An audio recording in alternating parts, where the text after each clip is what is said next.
जाने माने निर्देशक तथा न्यूज एंकर सामाजिक सांस्कृतिक व्यक्तित्व स्वर्गीय शंकरशील के याद में शनिवार को सिलचर की गोलदगी मॉल में एक सभा आयोजित किया गया। सभा में संगीतमय कार्यक्रम के जरिए श्रद्धांजलि प्रदान किया गया।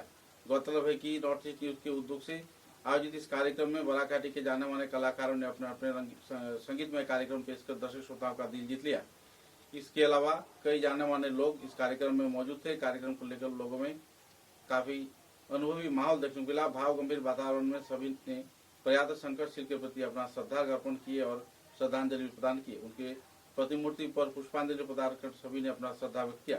बाद में संगीतमय कार्यक्रम में सिलचर शहर तथा बालाघाट के कई जाने माने संगीत कलाकार मौजूद रहकर अपने अपने कार्यक्रम पेश कर उन्हें संगीत कार्यक्रम के जरिए अपना श्रद्धांजलि भी भेंट किए। শিলচরের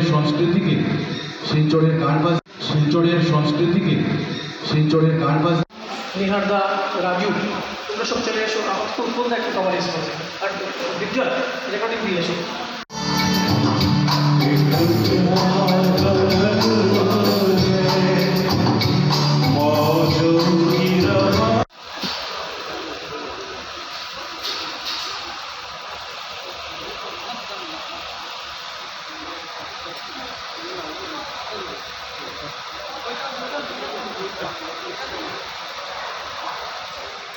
Thank you.